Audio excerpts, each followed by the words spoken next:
testing negative 2 times after being treated. We have about 17 who have recorded double negative that are obviously clinically cured. Well, 66 others also test negative but are currently awaiting a second test. We'll bring you the details. $2.5 million bribery scandal has led to calls for urgent reforms in negotiating and approving power contracts following revelations that in U.S. that former government officials and some parliamentarians took bribes to approved power deal. And in business, government grants communication giants MTN and Vodafone 3-month free extended spectrums. Make it free to access the more popular sites that people go to, where they can get information on this virus and what government is doing, what other individuals are doing. What does this mean for the consumer? Stay tuned for the details in business.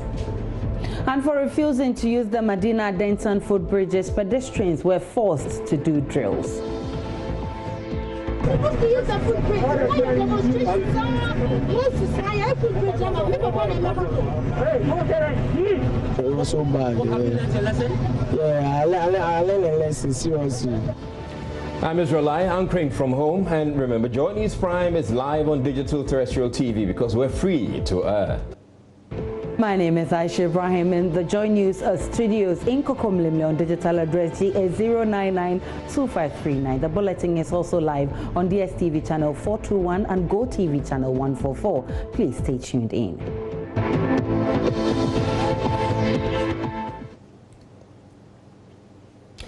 In our very first story, Ghana now has 636 COVID-19 cases.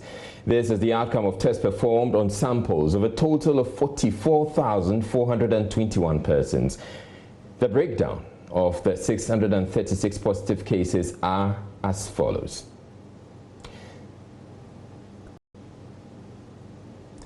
"17 of them have been treated. They have reverted to negative on repeat tests and have been discharged.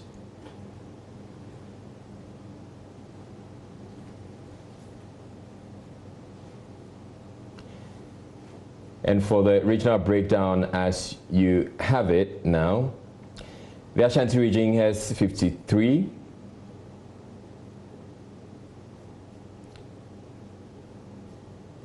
Eastern region has 41, Northern 10, Volta 9, Upper West 7, Upper East 4, Central region 1, Northeast 1, Western 1.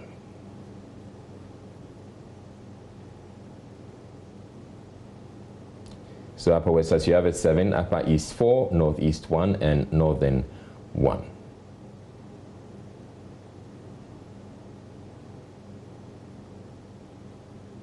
Ashanti region 53, Eastern region 41, Central region 1, and the Greater Accra has the most cases at 509.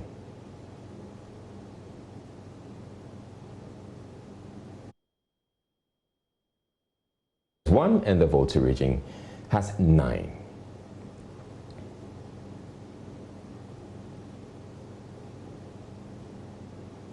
Well, 605 cases have been categorized as mild disease and are on treatment. There are 17 who have been treated, reverted to negative on repeat test, and discharged.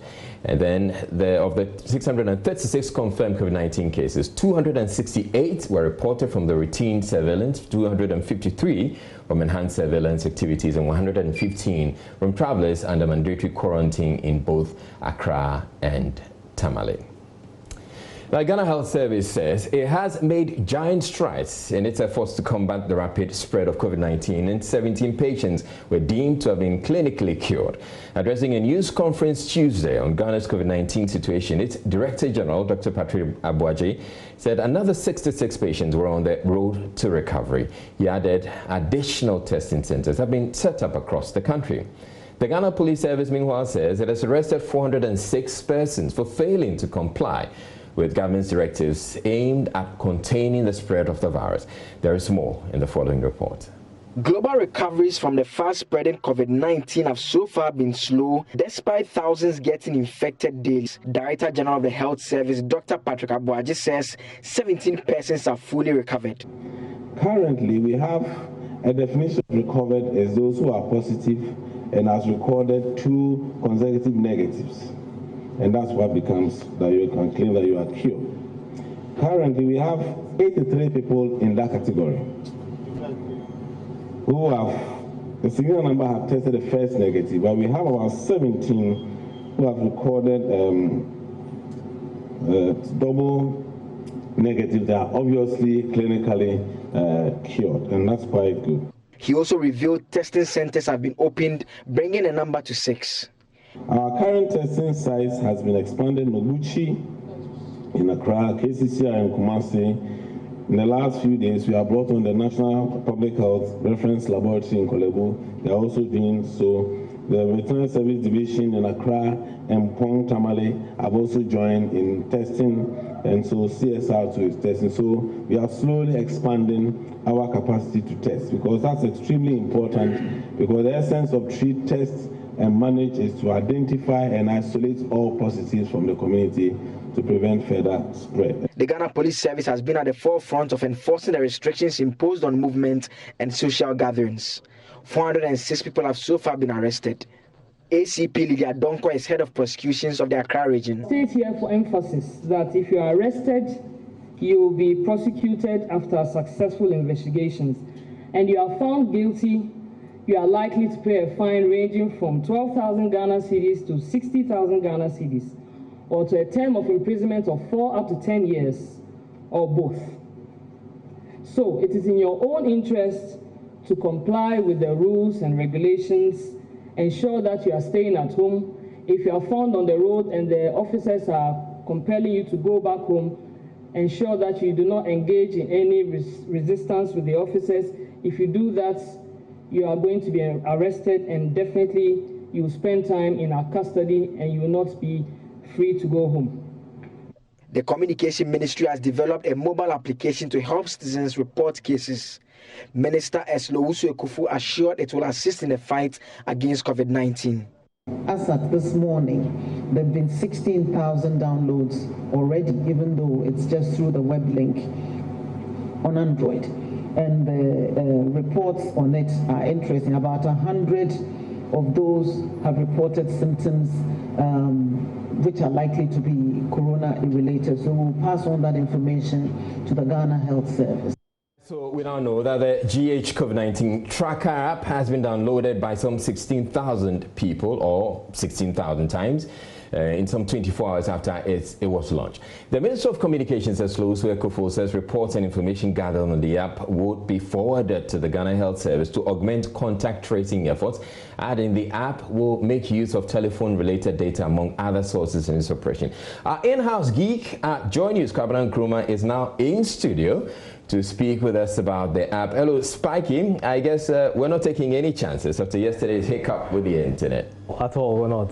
All right. Now, when we spoke yesterday, there were concerns that the app may be challenged in trying to gather the data it needs. But it is encouraging to know that about 100 people have volunteered some COVID-19 related information after 16,000 downloads. And while at it, are you able to say how many downloads there are now? No, so because the app is not actually coming from the store, we can't tell how many downloads have, you know, how many times it's been downloaded, unlike if it was from the store. So right now, they can tell us because they have access to their servers, they have access to their data, so they can tell us what is happening there. Right, but so essentially we have to take what they tell us, and there's no way to verify that. Currently, no. All right, but it is encouraging that 100 people have volunteered information, you know, per what the minister is saying. Yes. So, well, basically, when you open the app, what it does is it asks you some questions, and so we like to believe that all the answers that were submitted were actually true answers and not people that were just quote-unquote testing the system.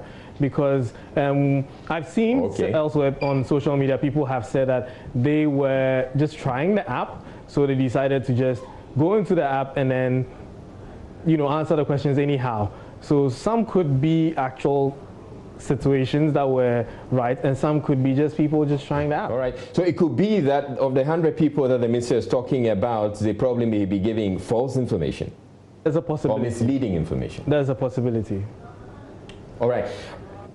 Having had enough time to interrogate this app, is there anything we should know about it security-wise?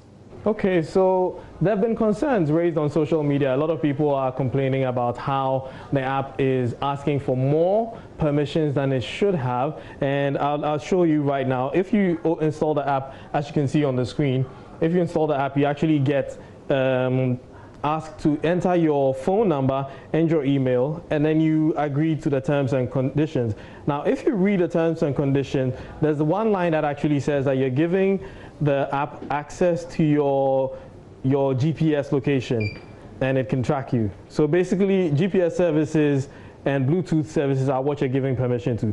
But when you go deeper, which some people have gone into, and you use an app like Permissions to see which permissions you're giving to apps, you can then see that the GH COVID-19 app is asking for more permissions than just your location. And there are some permissions, if you can see on my screen over here, the denied permissions, which is what a lot of people are drawing concerns, drawing their attention to, was that it's asking, there's a possibility of it asking for access to your camera, to read your contacts, read your calendar, write to your calendar, read your storage, record audio, write settings, and then access background location, which we understand. But the question is, all these permissions that are stated here, which as you can see in my case have been denied, are they actually really what it is? Like, did the ministry come out to tell people that this is what the app is going to do? Because even though they say it's a location tracking app, when you open the app, there's nowhere in the app that shows you that your location is being tracked. And I believe that is why a lot of people are expressing concerns security-wise. All right. But Kobe, I mean, all in all, it looks like an app that could prove quite useful if people will simply volunteer information, and the Ghana Health Service will pick it up from there. As you will probably discuss on Geek Squad later tonight, it's elsewhere. That's actually what is happening there. They're using the same technologies, Bluetooth and GPS, to track people who volunteer. So you have to opt in. By downloading the app, you actually have agreed that, hey, I want to volunteer information to help battle COVID-19. All right. Thank you very much. Kwabena Nkrumah is our in-house geek at Joy News and also hosts Geek Squad. You heard him talking about that. That's on Joy FM. Now, moving on, Ghana's COVID-19 response team is warning against stigmatization of persons who have tested positive for the virus. This comes in the wake of reports the relatives of patients are being shunned by their friends and families. Some persons were initially presumed to be COVID-19 patients, but who have since tested negative, have also complained of the same kind of treatment. An advisor to the COVID-19 team, Dr. Amma Edwin, has been speaking on the matter. Having reliable information is one. We know that regularly the Ministry of Information, together with the Ghana Health Service, the Director General is here, update us with what is happening. So you have to have the know-how, and then we show empathy to people who are being affected. We have a saying that says that if you see your neighbor's beard on fire, you collect water, you fetch water and put it against yours. Not because yours will catch fire too, but in case yours catches fire, you have water to douse the fire. We have community spread. We never know who is going to get it. So let's be empathetic to those who have it, so that when you have it, the same way you treat others, you will get the support. But if you stigmatize others, next time it might be you. We also need to understand the disease, and that's why I'm so happy about the education that is being done in various languages. And then we should adopt practical measures that work. But in terms of the bigger picture for all of us, I'm going to talk about 3 things that we can do. Words matter. So we'll first look at the do's and don'ts of stigma. Then do your part. We are all involved, so we all have to do our part. And I'll give a few communication tips to the media. So what are the do's and don'ts? Let's look at some of them. Talk about people who have COVID-19. Don't talk about COVID-19 case. It's not the same. The person is a person first. So a patient or a person with COVID-19 or being treated for COVID-19 or recovering from COVID-19. We don't want you to say COVID-19 case, COVID-19 suspect, COVID-19 probable. That is stigma generating. Do talk about people who are presumptive to have the disease rather than suspect, because in the police officer just spoke. Once we use the word suspects, it's like you've done something wrong, and that is what is in people's minds. So what you want to say is that this is a person or a patient who is thought to have COVID-19 or may have it. It's also important that you talk about the fact that, oh, this person traveled and contracted the disease rather than he traveled and brought the disease to Ghana. One of the things the media will do, they go so much always looking for case zero, the index case, and tracing them. Why is that so important? It is here. We need to look at how we can manage it. It's very important that you don't talk about people infecting others. Super spreaders. It's a word that is bundled often. But once you identify a person or a group of people as super spreaders, you are stigmatizing the whole community, not just the person.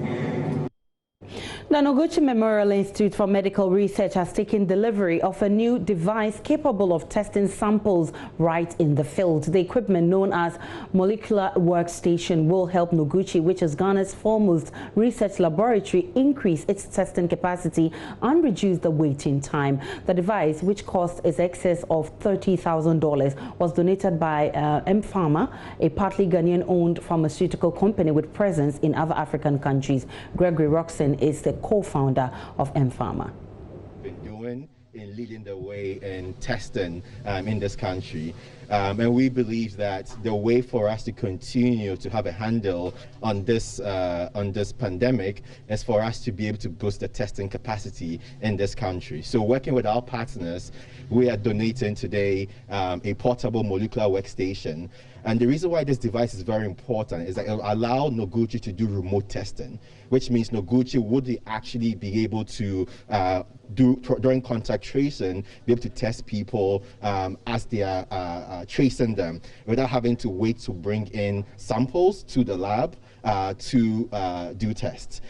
In addition to this equipment that we're providing, we're also providing reagents that would enable Noguchi to test 1,000 people initially using this device. And we will continue to support the work that Noguchi is doing with further donations so that we can ensure that as many people that need to be tested in this country are tested. Thank you.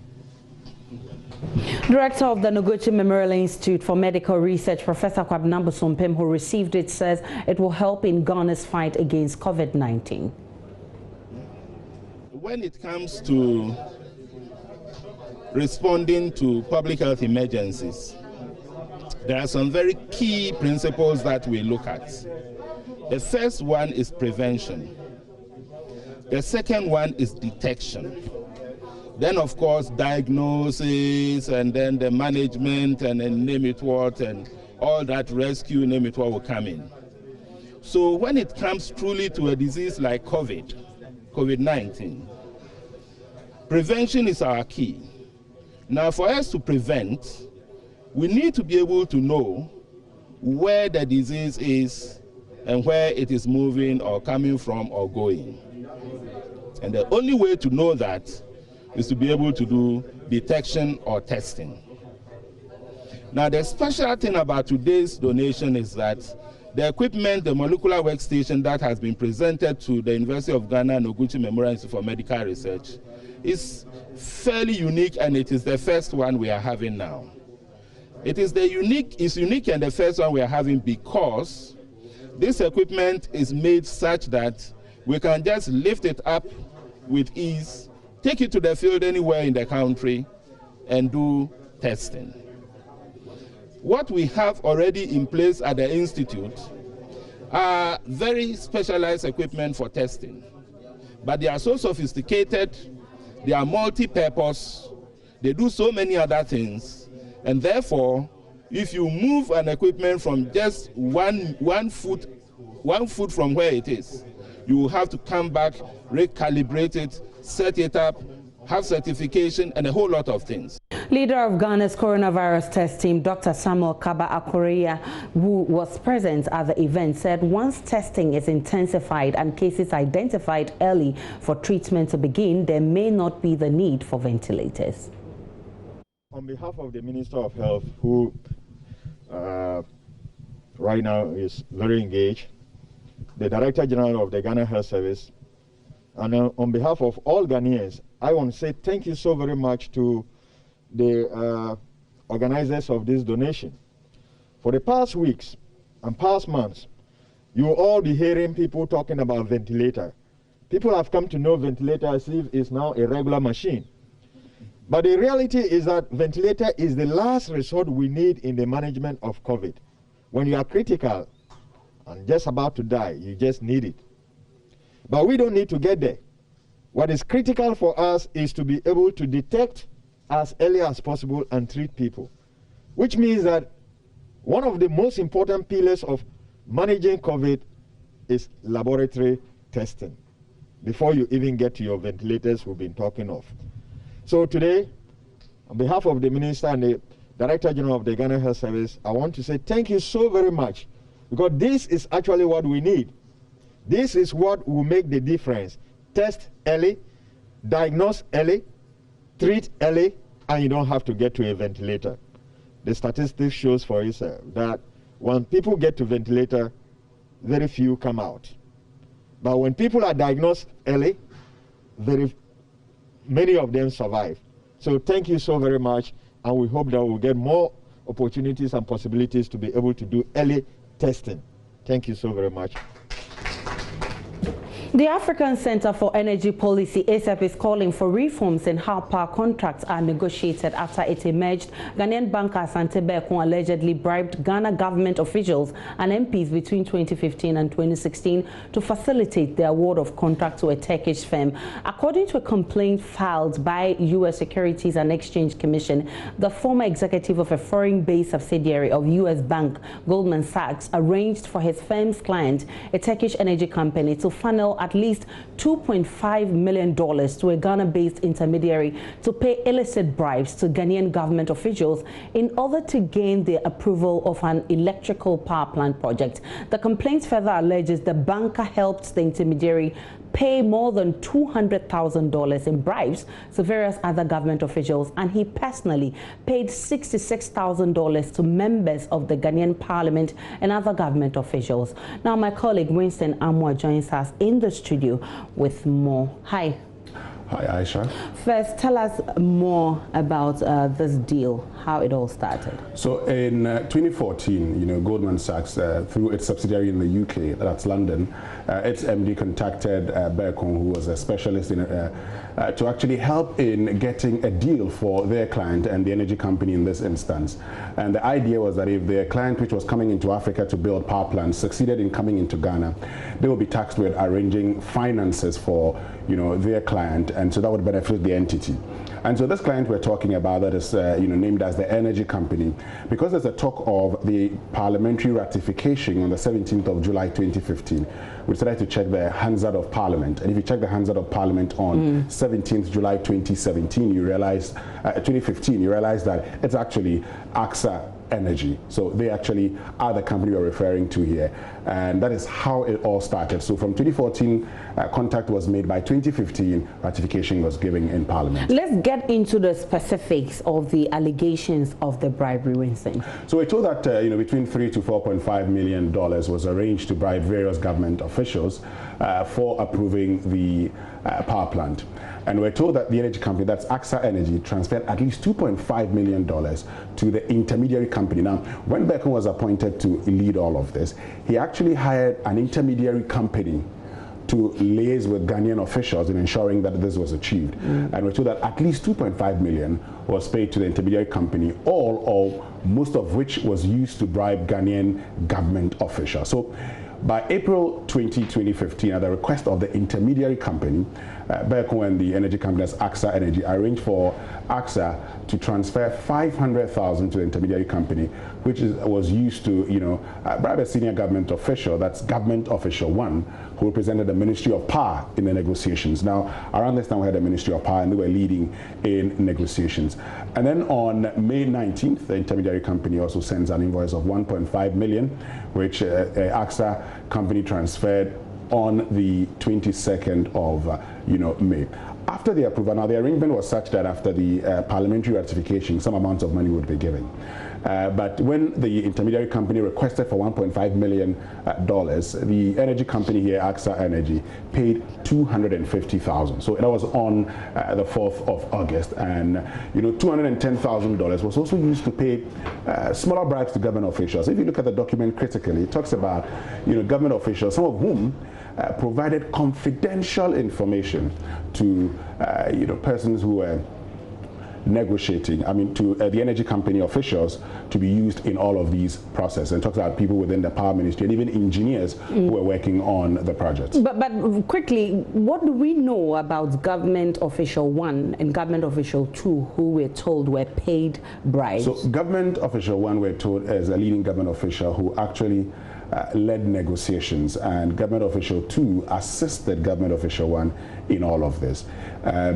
If you look at the court documents critically, it doesn't mention the names of these persons. Of course, we've picked some leads, but you'd have to conclude before you come out with names. So at this point, we leave their names out, and once we're very certain about who they are, we can know how to go about it. But Asante Beko, the man also in the middle of this whole thing, I thought he was just a banker. What role did he play in all of this? So he was contacted. He was contacted as, especially with a lot of knowledge within the African region, to help these people get that deal. And in doing so, he hired a company, according to the court documents that has been submitted to the Northeastern Court of New York.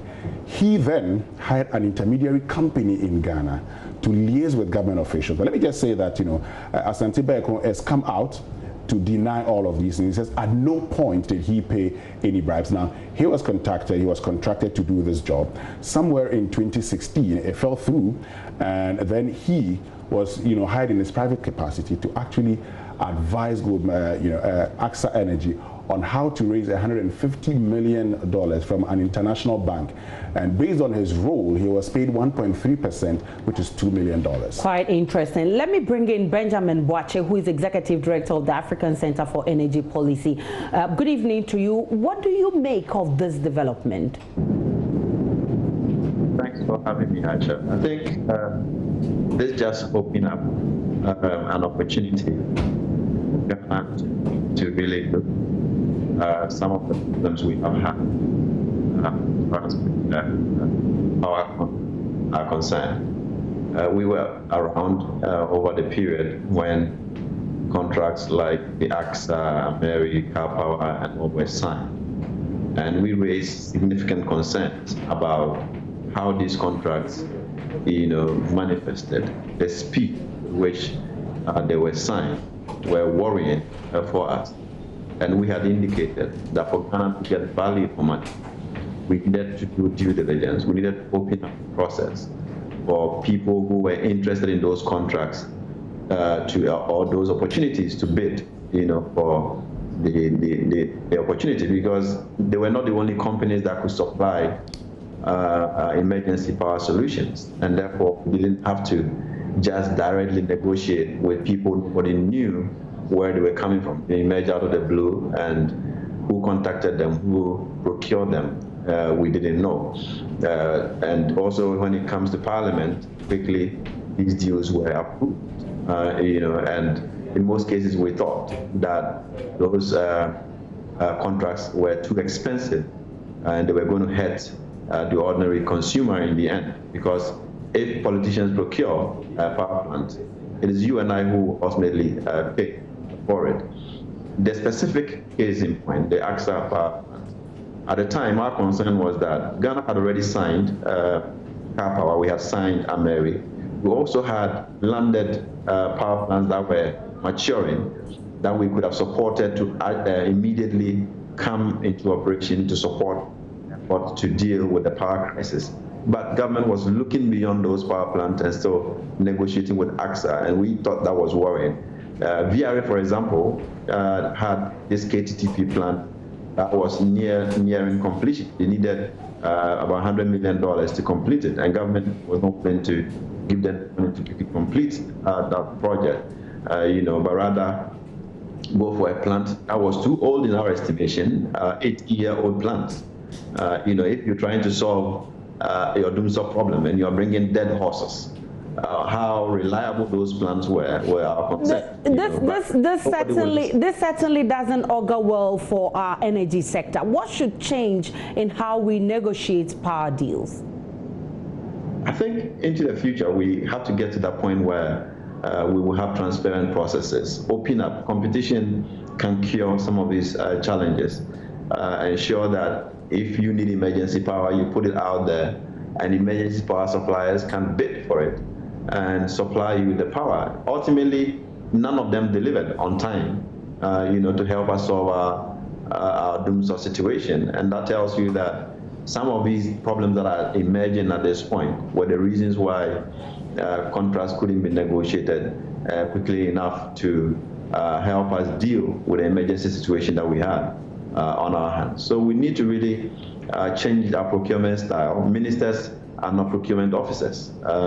We should have a system that is transparent and allow the sector agencies to manage our demand and supply and procure the power plants appropriately and be held accountable for it. That also calls for Parliament to be much more diligent in the way they have worked over the period. If today they have been accused of selling their duty for $60,000, this is a big indictment that calls on Parliament to really now begin to see how they can investigate this and bring finality to this matter. I'm grateful for your time. Ben Boakye is Executive Director of Africa. Mr. Boakye, before we wrap up with you, I want to find out, with all that has come up and the controversy that's coming up about this particular power purchase agreement, what would you say, or how would you advise government to proceed?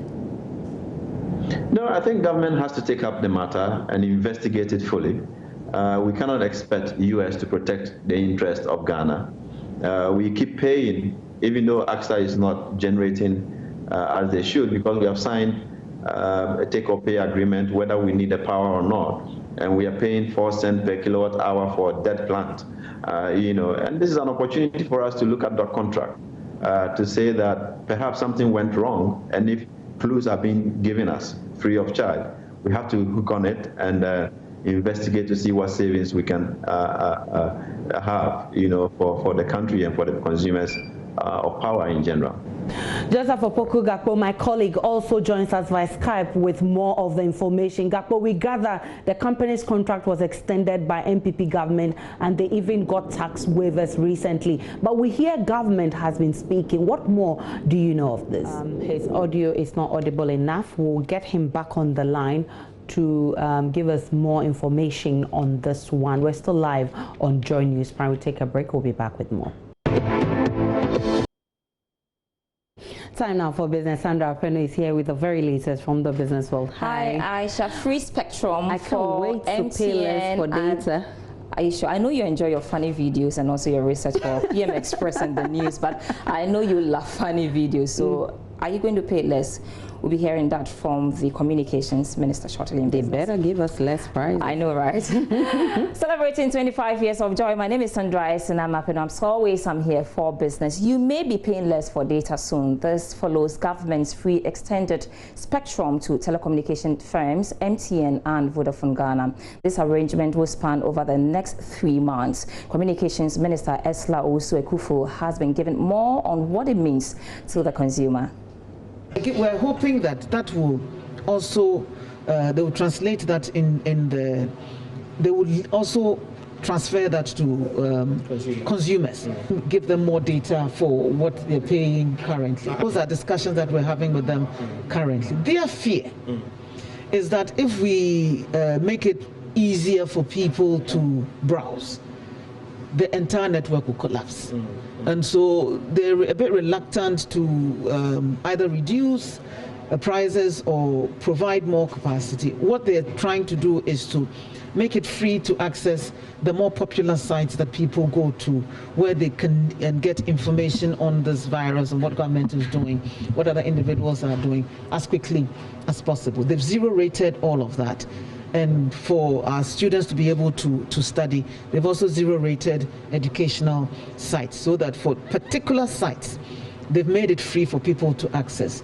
I'm not sure they're thinking about making it more affordable for people to access all data, because they are challenged with their capacity. If they did that, we may even have the entire networks collapsing around us. And we do need to have them up, because we've all realized how critical they are to the functioning of government and our lives generally, as important as other utilities like water or electricity.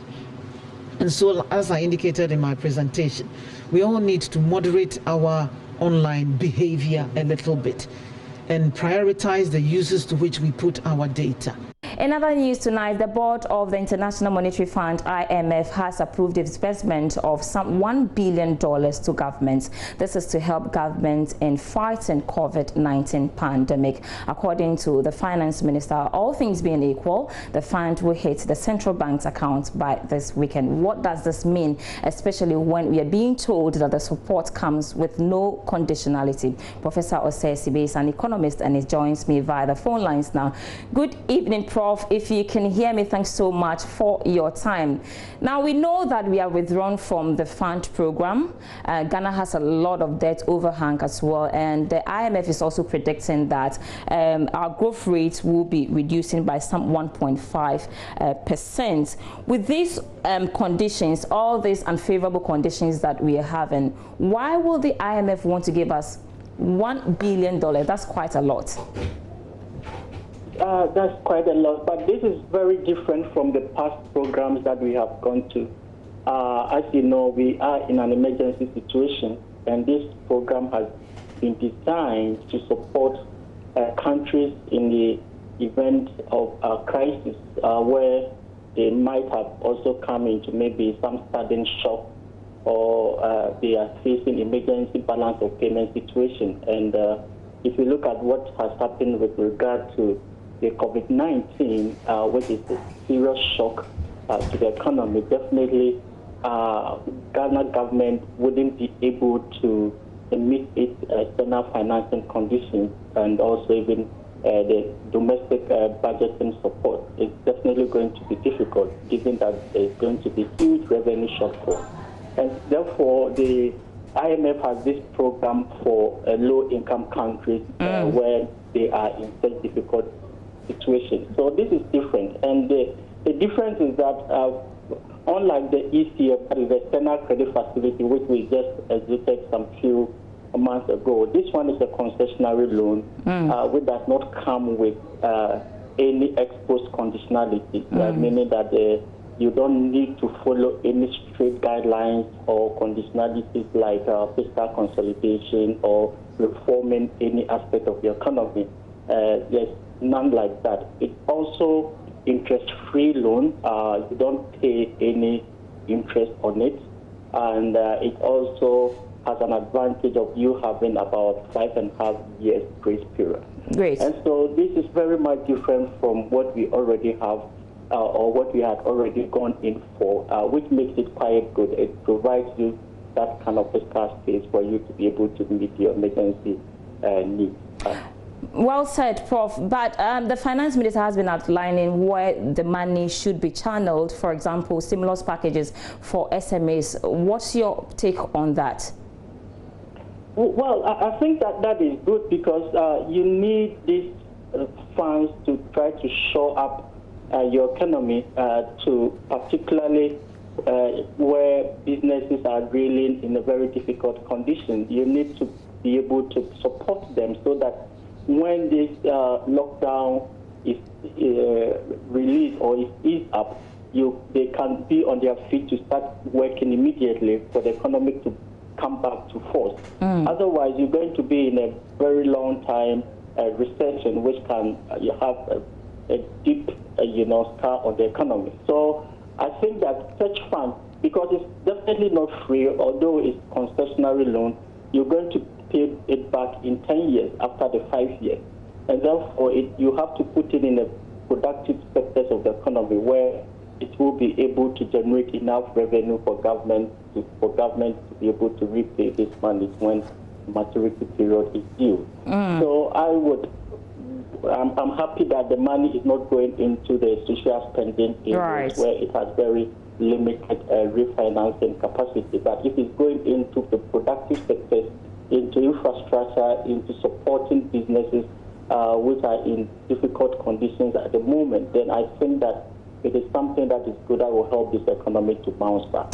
All right, well said. You know the city have had its turbulent times already, but $1 billion is quite a lot, I said earlier on. How will this impact on the local currency? Well, I think it will have a positive impact on the local economy because given what is happening, you know the crude oil prices have fallen so low. We are not exporting enough, and definitely foreign direct investment has also declined, which means that we are not getting enough forex inflow. However, on the reverse, we are having a lot of non-resident holders of our domestic debt are actually taking out their money. So there's enormous pressure on the currency. So this money coming in at this time will really increase our reserve buffers for the central bank to be able to meet some of these financing situations. So I think that it's not that much in terms of how much is being demanded, but then it's definitely a cushion. It's really going to reduce the pressure on the currency going forward. All right, quickly, 30 seconds, Paul, before you go. I mean, the IMF has 25 countries, the poorest member states have been given some debt relief by the IMF. What's your take and what does it mean for the African economy at this time? Well, I think at this time it's very much needed. I mean, it's much more needed than any other time because given that many African countries do not have the fiscal space to go out now to borrow, they don't have enough national savings or reserves to be able to meet some of these emergency needs. The only way out is for them to either go in for concessionary loans or to go in for aid or to look for ways in which their debt will be forgiven or they will be relieved of their debt so that the burden of debt financing or servicing will be eased on them.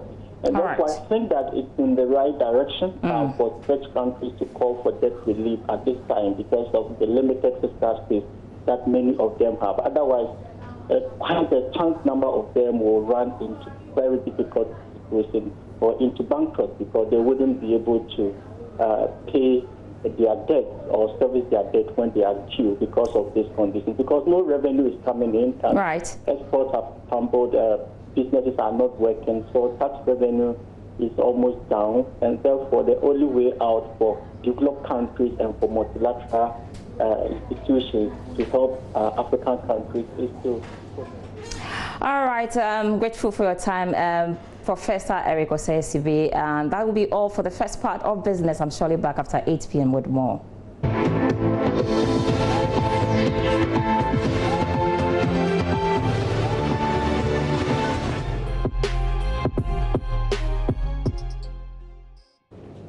Time now for Showbiz. Becky is here as always, looking bubbly with all the latest from Praise the Lord. Praise the Lord. How you doing? You have a message for Israel? Hey, Mr. Jerry Kells, I'll be back. Don't say anything. Don't say anything. But let's talk about Kwame Eugene, right? Yes, he's been recounting what this lockdown means to him and how he's been brought him closer to his family, and all that. So basically, let's take Kwame Eugene. And I mean, like I was saying, I've lost a lot of money because I mean I have a lot of stadiums booked in other countries that I should be there performing by now, but I'm home. And after you book a place, you can't go for your money again. So yeah, we've lost a lot of money, my management and myself, and a lot of time. I can't release my album right now because I mean, as you can see, so preparation towards everything is just has just been mute. So yeah, it has really affected me, money-wise, financial-wise. I mean, personally, that's Kwame Eugene. I want to come and entertain everybody. I can't do this this time around. So it have actually affected me. And I mean, what can we say about this? God is God. So God is God, yeah. But sitting home, it's the third week of lockdown. It has been extended. We don't know that we will be going to the other one. A lot of people have been doing so many things on TikTok, crazing about. We saw a video of you. But what have you learned during this, lockdown? I mean, if there is something this whole thing we've learned from it, it should be how to connect with family. So imagine you have somebody you hated so much that you don't want to go home and see the person, but this time around, you're stuck in the same room with that person. So this is a moment to love ourselves, because if you don't love ourselves, we are facing a pandemic. So we just have to love ourselves. So I've learned a lot, how to love people and how to connect with family, because I just realized that plenty traveling, because by now I'm too quiet, baby, but this time around, I need to call my man and check on my mom and cook Romo and just say, I went for my little brother, come and live with me, because this time around I'm getting to meet family more. This is the only thing I've learned from. Besides that, it's just torture, because we're just home, we're not working, we need money, we need food. Do you get what I mean? So, yeah. Did I hear him say torture? Yeah, I get what you mean, Kwame Eugene. Aisha didn't. You didn't get what Kwame Eugene means. So what did he say? Torture. Okay, I get it. But why are you teasing Israel with his Jerry curls? Is it a crime? No. First of all, exactly. Why are you calling me? What's that? It's been 3 weeks. Great Ampo also has Jerry curls. Wait a minute. Yeah. It's been 3 weeks since. We're still in the lockdown. No, so 2 weeks. First 2 weeks. Yeah. This is we're in the third week. Yes. How do you manage to still keep your Jerry curls? I want to call it Jerry curls. I'm not part of this, Becky. On your own. I don't have Jerry curls. This is not Jerry curls. So Great Ampon, Great Ampon has Jerry curls. So one of his fans, was thinking. The only thing that this particular fan was thinking is how Great Ampon would be able to take care of his Jerry curls. I mean, through this pandemic, God gave me a song about coronavirus. So it is out there. That is just by the way. But my advice to them is they should take every precaution measures that the government has said. If they say stay home, please try your best as much as possible to stay home, because the disease is waiting for you out there. Whenever you come out, it will meet you. So just stay at home. I'm begging you. Ghana needs you. Please. God bless you. God bless you too. This is just by the way though, back on social media, there was a comment that I saw. I'm sure a lot of people have seen that particular comment. Somebody wrote that he is worried about this lockdown because he's not sure how you will get your Baba to bring your curls out. Did you see it? Is it there? Oh yeah, the curls is still there. Yes. You've seen that? If it's there, it means I have a means to do it. Even without outside, I can do it. Yeah, I was having a curly hair. Yeah, since there are a lot of pomade, when you put it in, it will come here. Yeah. Thank you so much. God bless you. Yeah. Israel. So Great Ampon is listening. Wait. Were you born with Jerry curls? It's curls. Oh, no, mine is not Jerry curls. You can say maybe curly hair. It's sporting waves. I was born with curly hair. Sporting. Well, a bit of curly hair. It's actually sporting waves. But Omanie Champon, Nicholas Omanie Champon, I have been thinking about how he's, been able to manage his, punk for this during this lockdown. But he doesn't really have time for the, his hair. He has, other things that he's thinking about. So far, the whole music industry is almost down, because in times like this, people don't really, seek for, entertainment. They don't really want to go for entertainment instead of the essential, needs. Nowadays, no church anywhere, no crusade anywhere. It's like nothing is going on. We do our churches in our homes. So even though it has affected all the music industry, but then the gospel musicians we are the most affected, because everything is shut down. It looks like man has taken God, or the things of God, or let me say the word of God, for granted for far too long. We've taken the things of God for granted for too long. Yeah. Okay, but have you gotten the message? We are in a lockdown, and the man is all trimmed and all that. Is he breaking the directives? No. How did he get his beard trimmed and all of that? Holy Spirit. No, I think the police must investigate this. That's how. Hey, Bralaye, you're Jerry Kelly. I get the understanding you're trying to come my way and ask me how I'm able to keep trim. Okay. Okay, but I have my barber, not so far away from my house. The barber has been coming to you. We'll investigate that, Israel. Stay home once a week. And you make the barber leave his home and come to your house. That's how we wrap up Showbiz. And for those of you watching on Joy Prime, that will be it. The news continues on Joy News.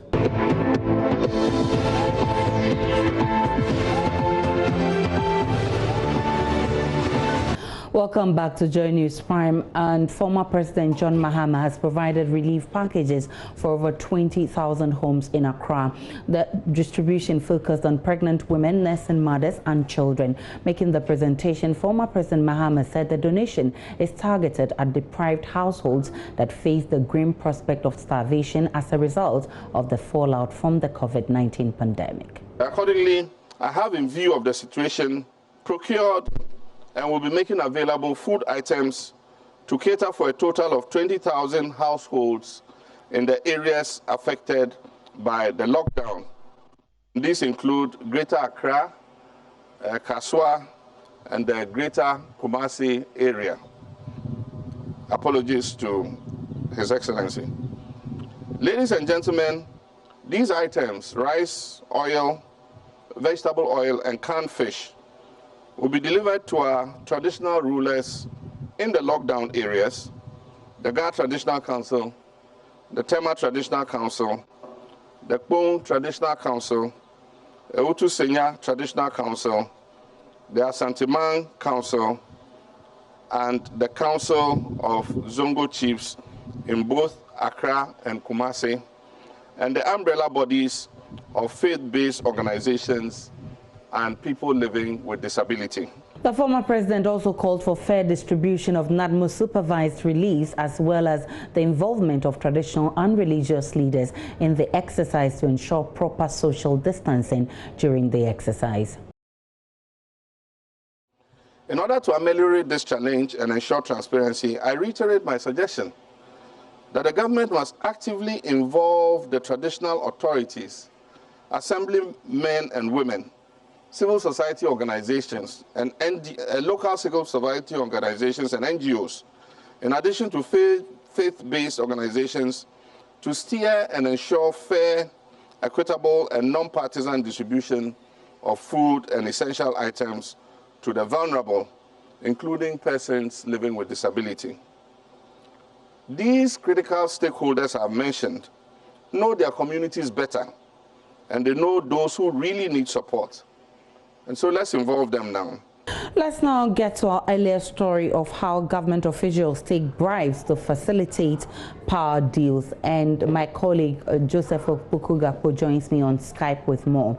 Well, we'll try and bring you that interview shortly. We've lost him again, but lockdown security protocols seem to have remedied refusal to use footbridges on Adentan Medina Highway. Majority of residents allowed in town use the footbridges without any hesitation. However, few individuals caught doing otherwise were forced to undergo exercise drills as punishments. PSN and Naya Osafo has more.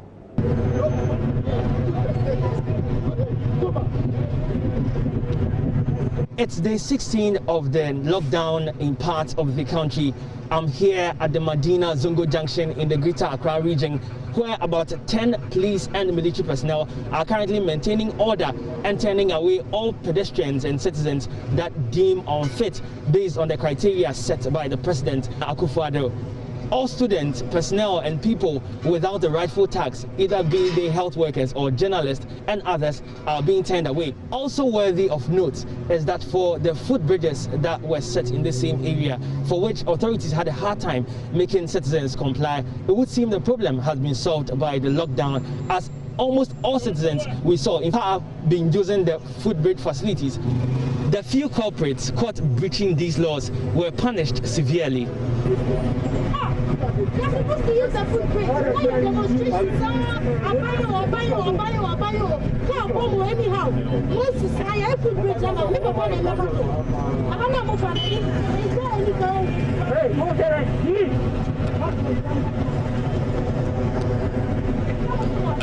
As a gentleman behind me currently is doing, most of them have been required as a punishment measure to pass their legs across the crash barriers for several times, putting their legs in and putting their legs out of the crash barrier space within the roads for a certain period of time. The gentleman behind me currently has done so for about 15 minutes continuously, while the soldiers watch and hope that the pain will serve lessons and a deterrent to such people to use the footbridge provided by government.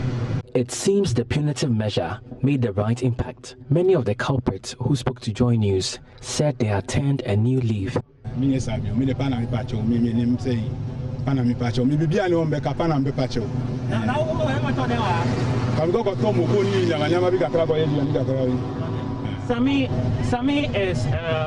Jigodi is a resident here. He says he was crossing the roads to go get pepper in order to cook some food. He has apologized. He said he wasn't planning on breaching the rules, and that from now onwards he will do his best to be a good citizen. I was passing the road, and he told me, say, make I go past the overhead. You're passing the road? Yeah. But why did you use the footbridge? The footbridge. Yes, why the footbridge, that overhead? Why didn't you use it? No, I don't know. Yeah, I just crossed it. It was so bad. Have you learned your lesson? Yeah, I learned a lesson seriously. When I come, my leg hits the distance by. Yeah. Next time I won't do that again. I think it's my mistake. So next time I won't do that. Yeah. PSCA Nanaya Osafo, Joy News. There are growing concerns about the possibility of stampedes breaking out at food distribution points for the vulnerable set up by government and benevolent organizations. It follows an incident on Monday at the forecourt of the Pentecost Church at Asokwa in the Asante region capital, Kumasi. Others have also raised issues with how social distancing protocols have been ignored in such instances. Technical advisor to the Kumasi Metropolitan Assembly COVID-19 team, Dr. Ernest Kwako, wants a review of the current approach to give meaning to the lockdown. Nana Sensuensa has more in this report. Government intervention to feed the vulnerable in lockdown areas is a right step, but the method of sharing the food opens up the very beneficiaries to potential infection. All manner of people, irrespective of their social and financial standing, mass up in queues in close contact in the name of collecting food. This is the scene we captured at Asokwa Makion on Monday when personnel of the National Disaster Management Organization distributed food.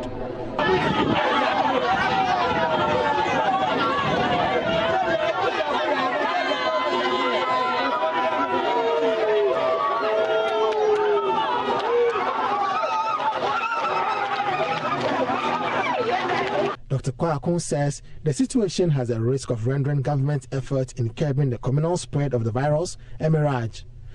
The distribution is officially through NADMO with assistance from selected faith-based institutions, and assemblies are also supposed to assist with the coordination.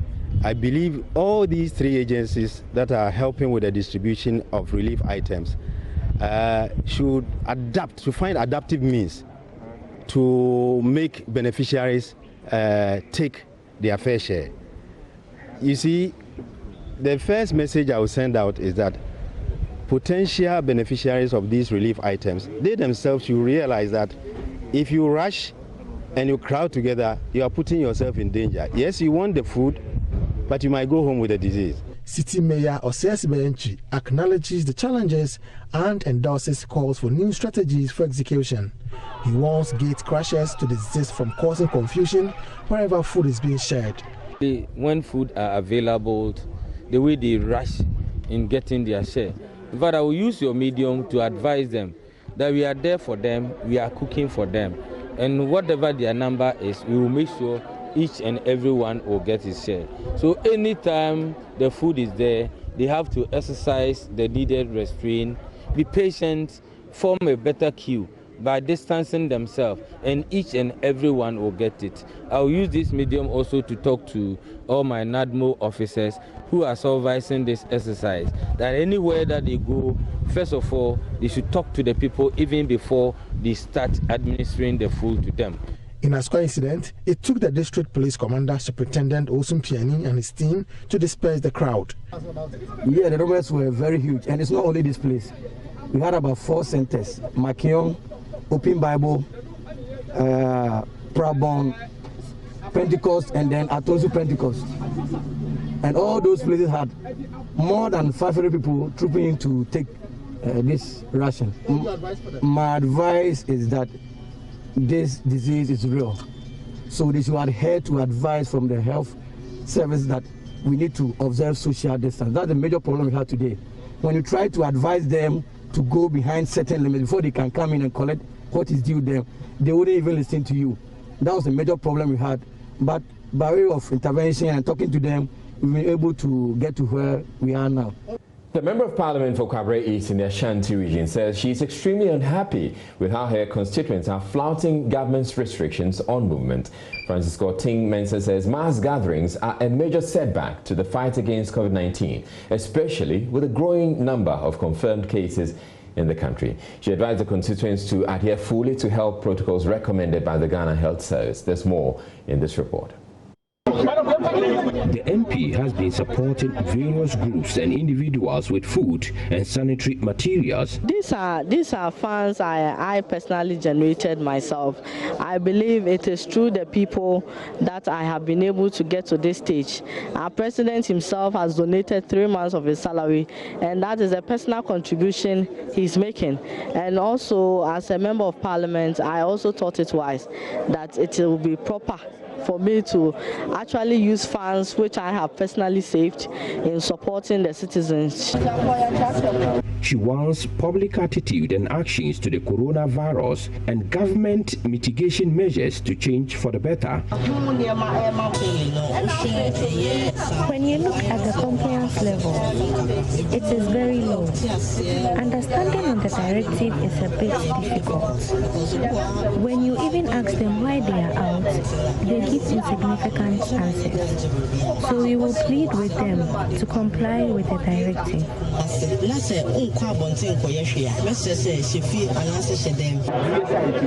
An estimated 5,000 people are expected to receive packages including rice, cooking oil, hand sanitizers as the country continues to battle the virus. This is not the first of Municipal Chief Executive of Kwabre East, Nana Osei Asibi Bonsu, expresses gratitude supplies to all the facilities within the municipality. And here again this afternoon is presenting all these items to the communities. In fact, I'm very grateful to her, and on behalf of the whole people of Kwabre, I say a big thank you to my member of parliament. We'll make sure that it will go down to the beneficiaries. A report by Mahmoud Mohammed Nuruddin. Director General of the Ghana Education Service, Professor Kwesi Opoku-Amankwah, says the GES has no reason to resist the use of some senior high schools as COVID-19 isolation centers once all safety protocols have been followed. At the launch of a national disinfection and fumigation exercise for all private and public senior high schools in the country, he stated the fight against the pandemic requires national support. His comments come on the back of protests by some residents of the central region against the use of the St. Augustine's College in Cape Coast as an isolation center. There's more in the following report. All of these workers getting ready to swing into action for the nationwide disinfection and fumigation exercise of various senior high schools in the country. Well, Professor Opoku-Amankwah, who is the Director General of the Ghana Education Service, says this has become necessary to rid of bedbugs and also insulate the schools against the threat of COVID-19. This specific one, we are taking the opportunity to first do fumigation of the schools. The COVID-19 disinfection as I indicated and the minister equally indicated, is the second phase of what we'll be doing. Now, what happens is that the students are not in school yet. The fumigation, when you do, we are told that it takes a while before you can go into the schools. But with the one that they do for disinfection, within a day, you know, when the markets were done, they were done, the next day people were moving in. So our view is that we will rather prefer to do that much closer to reopening. As far as when to reopen the schools, it's for us, it's not in our hands now. Okay. And we just buy our time and then hope that these things will go within the shortest possible time. We need to also know that the COVID is not a national issue, it's a global issue. So even when we are ready, others might not be ready, and it may not be prudent for us to go ahead. He says GS has given its blessings for its facilities to be used as isolation centers. It is a national issue. The facility is a national facility. What we have said is that if it is going to be used, all the necessary precautions have to be taken. All the precautions will be taken, and they will be assured. There's a whole team that works on it, psychologists, everything, and then they will be assured that the right things are done. Once it is done, I think that will be okay. Education Minister Matthew Boku Prempeh has also been speaking. We do know that bed bugs is not the only problem in our schools. We have bed bugs eating up students while they sleep and study. We have rodents and reptiles threatening students as they move about on campus. And we have COVID-19 lurking and waiting to pounce if we lose our guard. It is not one chemical for all of the three I've said. But before the students go to school, we should understand that some of our schools are being used as hold-up bays for some people who are recovering or with coronavirus, or some people as temporary shelter. And before students get back into school, we have to ensure that we spray all those institutions against possible coronavirus. That would come. I am Emma Chamwachi. I work with Zoomlion Ghana Limited as the Communications and Corporate Affairs Director. This exercise is assigned to us by Ghana Education Service, and we are mandated to spray all the senior high schools, the technical schools, as well as the GES special schools, all within 3 weeks. We have a gang of about 5,000, as you can see them pass in my rear, 5,000 throughout all the districts in Ghana. So when we say Jack, for example, having come here, we do this school once, and then we are on the go to another school. So I believe that within the 3 weeks, we are sure to be done with the exercise.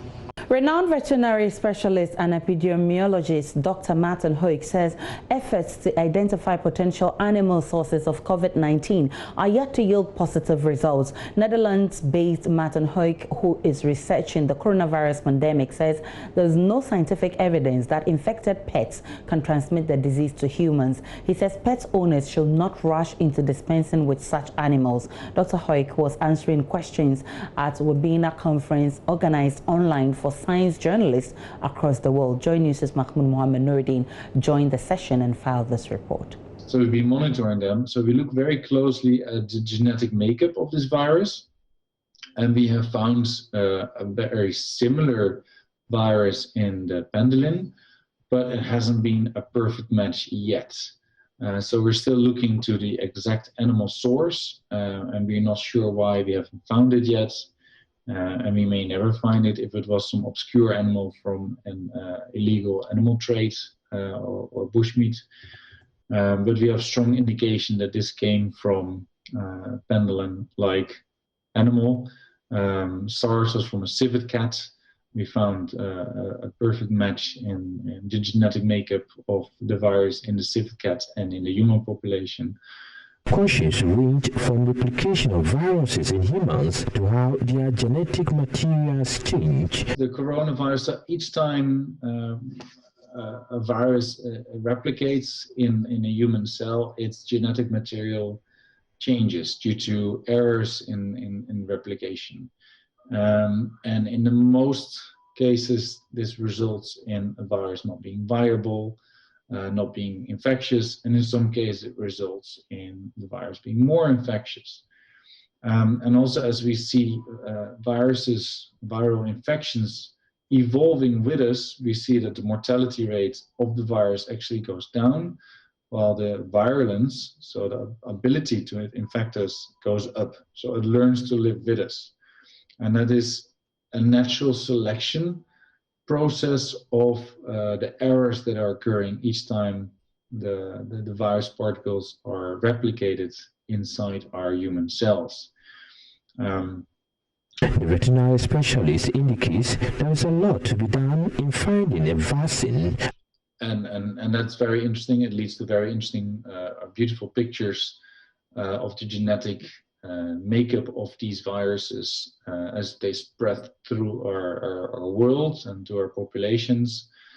Does it pose a problem for vaccine development?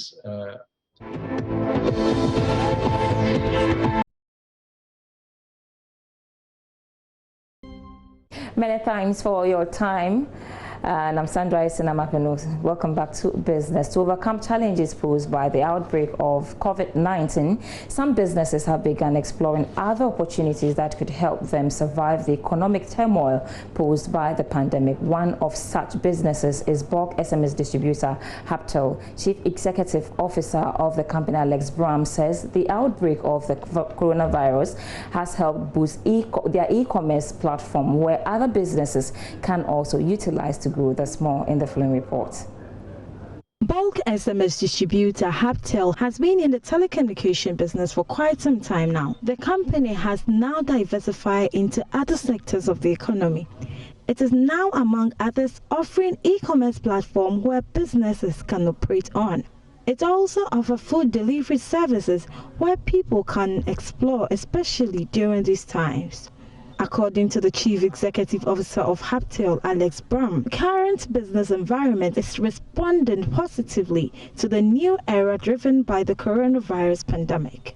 This period has really helped us on the web store or on the online retail business in terms of the awareness from business owners, in terms of the number of deliveries that we are processing, in terms of the order fulfillment and the first time users, in terms of deliveries for the existing businesses that we have been doing a lot more. The deliveries have picked up, awareness too has picked up. Business owners are now sort of waking up to this new world that we're all being confronted with, and it's forcing us to look at technologies and things that we could, and tools that we could use to sort of have a semblance of the world that we... He added that the outbreak of the pandemic has come as a wake-up call for businesses to come up with new ideas that will cause a change in the business environment. As humans, we're capable of, meeting changes, even more than we give ourselves the credit for.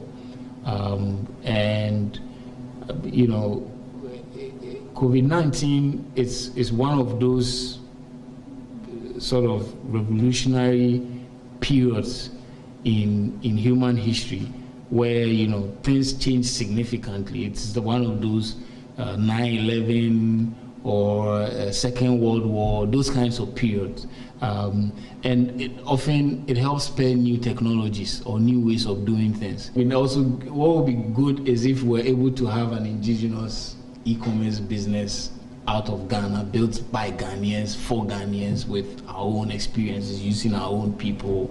And I think COVID has also revealed that you'd find that every country is finding their own way of dealing with the virus and are finding their own indigenous way. And perhaps it's the best time for us to also support our own indigenous ways of solving how we service.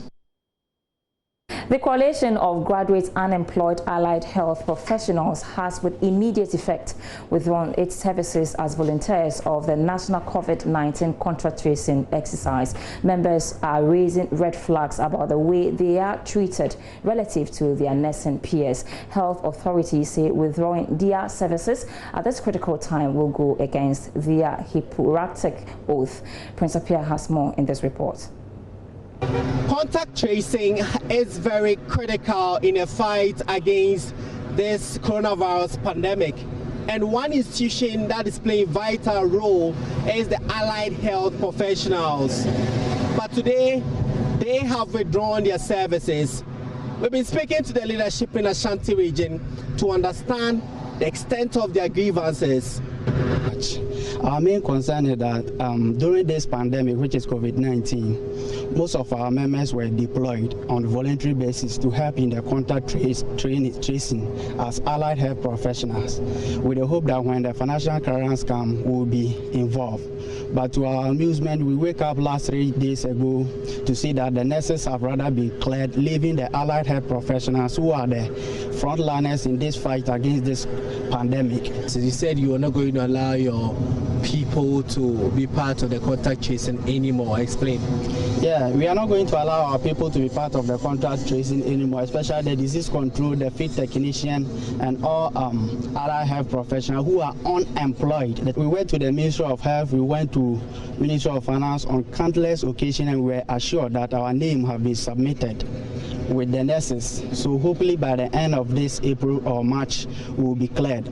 So we don't know if the ministry is not putting mass emphasis on the allied health professional as a whole, because we went to the same school with them, we studied the same year. But the Director of Health Services in the Ashanti region, Dr. Emmanuel Tinkrang, is asking the group to consider the Hippocratic oath that is sworn in these difficult times. You see, the Hippocratic oath and all those things that we swear, this is the time to show that you are truly a health worker. You see, this is the time that every health worker is needed most than ever. But why have they not been cleared? Was there any particular reason for that? Everybody may have his own grievances. All the groups. So if you come to the various groups in the Ghana Health Service, we have so many groups, and every group will tell you that they have their own grievances. Some of them will say they've been sidelined, others will say they've done this. But I am of the opinion that this is what the time for us to work together. It's a sacrifice that we are talking about. But you see, the good thing about Ashanti region is that all my people are working. Everybody is working. And I will encourage them and motivate them to work. And I know that no single person in Ashanti region, irrespective of the group or what the leadership is saying, will abide. Because for me, I will lead my people just as the president is doing. He's also advising that any group that stay out of this fight and withdraw its services should not come back to the negotiation table when everything is over. The health worker is here to save lives. Yes. So if you come out, then what next? Can you come back after COVID-19 that we should employ you? As a regional director, if anybody opts out after COVID-19, it ends. It ends completely. Because this is the time that we need people most. So perhaps it's very important for leadership to fine-tune ways to address such labor grievances for a smooth fight against the pandemic. My name is Prince Appiah reporting from Kumasi. In other news tonight, traders at the Bantama and Race Course markets in Kumasi are now taking the social distance directive much seriously. This follows a shift system introduced by the city authorities to reduce congestion and the potential spread of COVID-19 pandemic. Nana Senso-Mensah visited some of the markets to monitor the social distancing compliance. We are here at the Race Course market. This is one of the busiest markets here in Kumasi. we've realized that most of the traders are adhering to the social distancing directives that the city authorities and the market authorities are ensuring them too. But what we are picking from the grounds is that most of the traders are not wearing protective gears. So we want to get closer to them and then speak to them and ask them why they are not wearing a protective gear to ensure that the foodstuffs they are selling to the consumers are wholesome for consumption. Mami Pacho, you're about Joy News TV. You're from saying? I'm Reina to Zakari. You miss out on there, but on nose mask, I didn't tell. Yes, sir, I'm a private in a maybe, but room is a meton, Mitoni Beans in Catty. What nose mask in me? Yes. Yeah, Shamai, why? Okay, nice. Mama, also, you was a ocean nose mask. Ocean nose mask, and I can't better first of all. A brabo, Miss Abayam from Mano Bar, a bit in Yaji, Papano. I think so. Semiso may be a and Quabon team Fabi Bonibia and Fama. And I said so Mensa with that report. Now, Brent crude sold at around $30, while gold went for $1,732.60 today. Let's go to the commodity market now.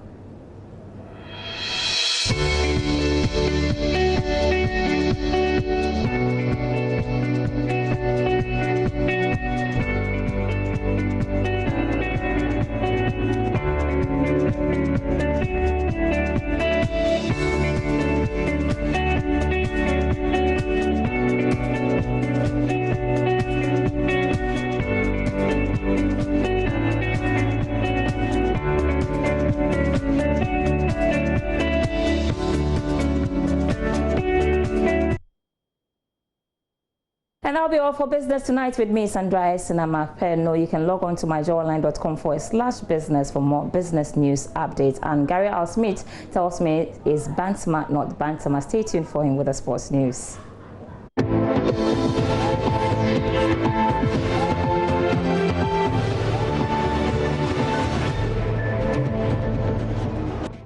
Thank you for staying with us on Joy News Prime. I'm Gary Al Smith, and this is The Sport. You might recall at the end of last month, in one of his presidential addresses, Nana Addo Dankwa Akufo-Addo announced a 1 billion cedi stimulus package for the country, particularly for small and medium-scale businesses and so on, as we all grapple with the effects of the coronavirus. In the intervening period, several associations have come forward to say that they also deserve some. Now, football is also doing the same. The GFA Executive Council member Randy Abbey says it's not out of place for the Football Association to also ask for help from the government. If we're speaking within the context of the Ghanaian economy now, nobody should try and isolate sport and asset football. In this specific case, we're talking about football. So it is a part of it. When political parties are drawing their manifesto, they have football and sports. When budgets are sent to Parliament for approval, there's football and sports. Anything that governments do or prospective governments do, sports and therefore football is included. So it's an integral part of the Ghanaian economy. When we are having a discussion about providing stimulus for the Ghanaian economy now, football or sports cannot be disregarded. Football, no, does it not provide employment? Does it not pay taxes? Is it not part of the Ghanaian economy? Does it even not have an effect on other sectors of the economy? Interesting arguments. Let's move from hope for stimulus package to actual things that have been done. Now, Watford forward Danny Welbeck has donated a £10,000 relief package to the residents of his mother's hometown in Ghana as the coronavirus pandemic continues to impact the global economy. The relief package distributed to residents of Inkaria Penying in the Itrima Wabija municipality of the country includes food, sanitary items and sanitizers. Now, PPEs, or personal protective equipment, were also donated to the doctors and nurses at the Inkaria Government Hospital in the Ashanti region.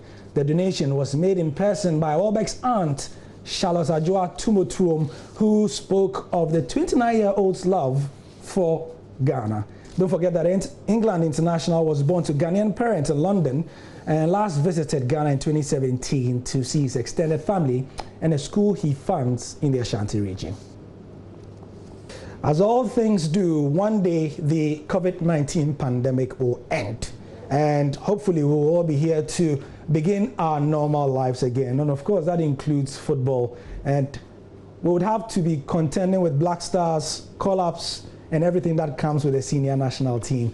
What will be the lot for CK Akono after he was given the post just before these abnormal times hit us? Well, former Black Star striker Augustine Ahemfo is backing CK Akono to succeed as the national team boss. Not because we are not God to predict into the future. I only hope that it can work well. Why am I saying this? Because one, CK has played professional football. He understands what is in there, what you need to do to have results. One thing I've told him, and I'll say it on air, is that look, the national team is a different animal. Players have different characters. The reason why you are always referred to as a manager is look at all these characters and manage them. That is, I've said it, that I don't see why I am the Black Star coach and it is said out there that players will disrespect me. I don't see how that is going to happen. It's about how I will look at different egos. We have different characters. You look at them, you study them. One is for the team, yes. Some players, if you have to put your hand around their neck and whisper something into their ear, do so. Because what are you looking for? You are looking for results. So you look at different characters and manage them, how will bring you results. Because if should CK be lucky and bring us the cup, his name is going to be there as a coach who won us the cup. And thank you for your time. Tomorrow, one other epic moment. Which one should we bring? Let us know on our social media platforms, and we'll do that just for you. I'm Gary Alsmith with The Sport. Bye-bye.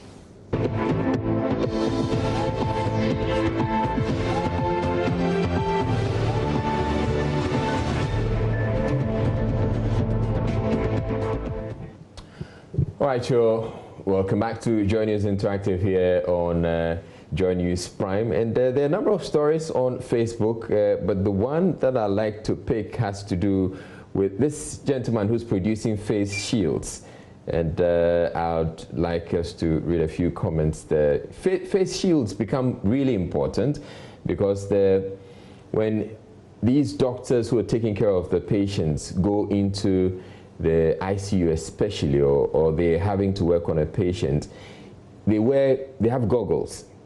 But some of the time, a mist forms on the goggle and on the spectacles, and so they can't work for long in it. But the face shields comes out a lot better. So let's just check out those comments. We have Anthony who says the sites are not well covered. They should kindly improve on the design. He's making reference. And then Kofi Asare says, very inspiring. I pray the help comes as early as possible. And Nyami Senyade says, that's wonderful, brother. Aisha. And of course, there's also the story we posted on our Facebook page. You saw those who refused to use the footbridge at Medina, and the police and the military had to punish them through some drills. You saw that video earlier on, and a lot of comments coming on our Facebook page. Michael Adu says, come and see how people are gallivanting in my hood as if they have not heard of the lockdown directives. The police and the entire security forces are doing their best, but the citizens are making their work difficult. I think it's time to apply JJ style. Stephen Thomas says the military will never disappoint. A big lesson to learn from that punishment. Lidio Pokwajiman says, despite all jokes, Ghanaians don't listen at all. Teach them. Raven Knight says, firstly, I must commend them. They have done well par with the punishment. Secondly, lockdown, and I still see people in town like that. Cars moving up and down. What type of lockdown be this? And the same question I've been asking. Christiana Mensah says, I love this punishment. You demonstrate and burn ties to show your anger that you need a footbridge. Now you have the footbridge, so you're refusing to. What sort of people are you, cry?